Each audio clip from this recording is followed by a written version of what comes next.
Hey everybody, Mark Agnesi here in the back room of Norman's Rare Guitars. Welcome back to another episode of Guitar of the Day. Woo!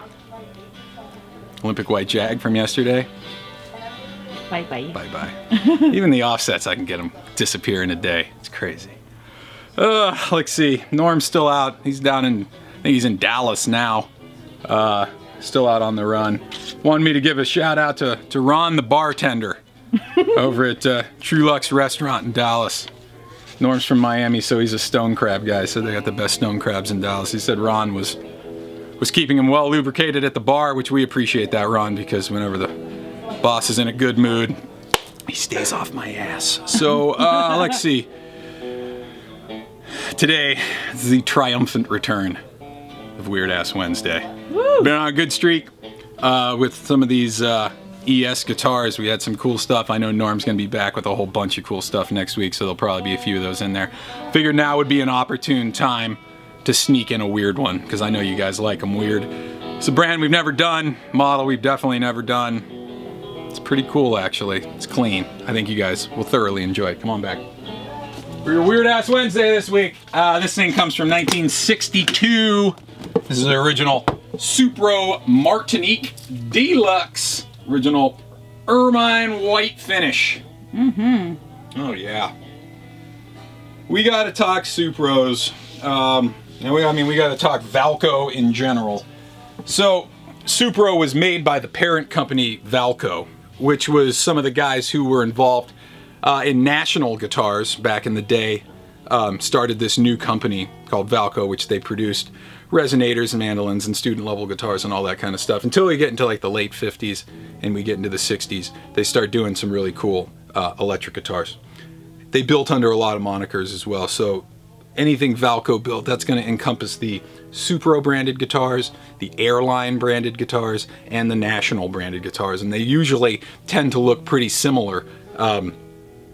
They each kind of had their own different versions. And why under 3 different names? Because they all kind of went to different stores. You know, some of them went to Montgomery Ward, some of them went to Sears Roebuck, things like that. They did them under different names because if every, place that was selling them had their own kind of monopoly on a brand, there wouldn't be any price competition. But they're roughly the same guitars, made in the same factory by the same people from the same parts. This is the Martinique Deluxe, which is kind of the top of the line model. They did make a regular Martinique as well, which would just be this exact same guitar with just the regular kind of trapeze kind of tailpiece. When you get the Martinique Deluxe, you add the wiggle stick. This one's got factory Bigsby. They had another kind of wiggle stick as well. This is technically a 3 pickup guitar. So we have these 2 pickups here, which are actually not humbuckers.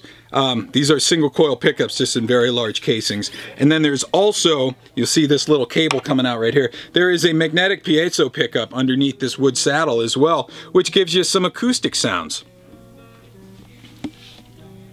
Some acoustic sounds. Ooh. By today's standards, maybe not. But back in the day, this was cutting edge, and you can blend it in a little bit and add some articulation. But we basically have a volume and tone for each one of these pickups, as well as the piezo. And then we have a master volume control down here with picking either the neck, bridge, or the piezo on its own.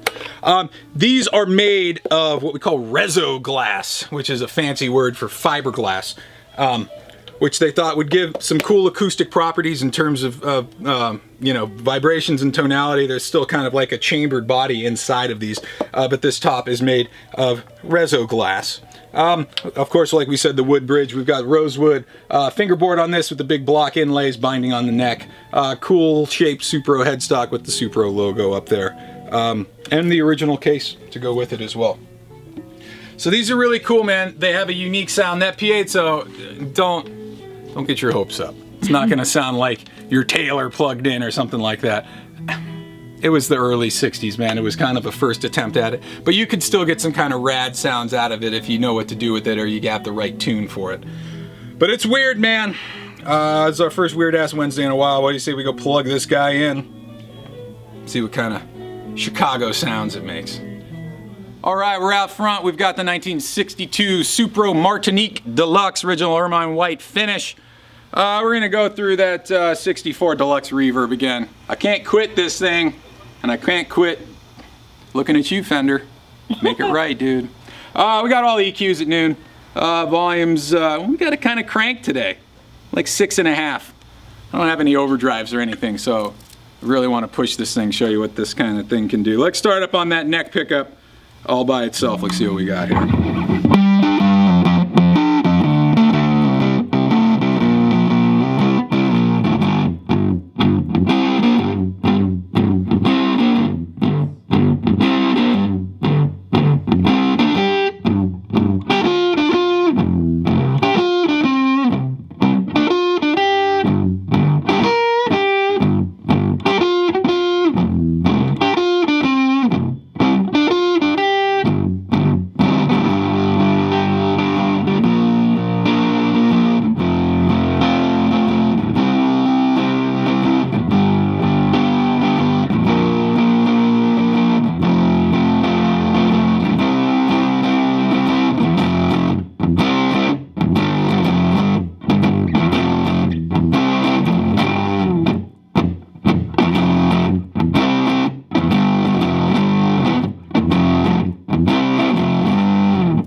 Moving on, let's go into the middle position on the switch. Let's listen to that back pickup here. Bring some more of the treble out of this thing, see what we got there.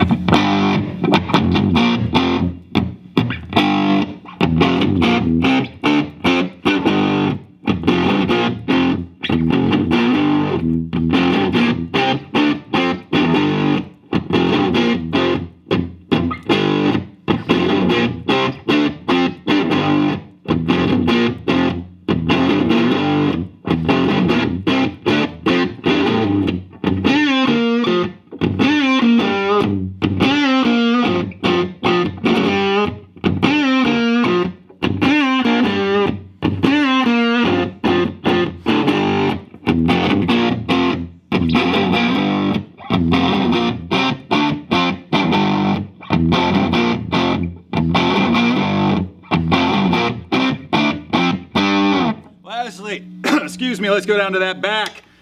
Oh yeah, let's get our piezo on here.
From 1962. It's the top of the line model that they did, original Supro Martinique Deluxe, original fiber, Reso-Glass fiberglass body, Ermine White finish, rosewood board with the binding and the blocks. About as clean a one as you could ever hope to see. There's your Weird Ass Wednesday for this week.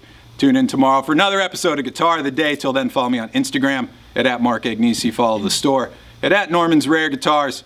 And check this and the rest of these guitars out online at normansrareguitars.com. We'll see you guys tomorrow for another episode. Peace. Bye.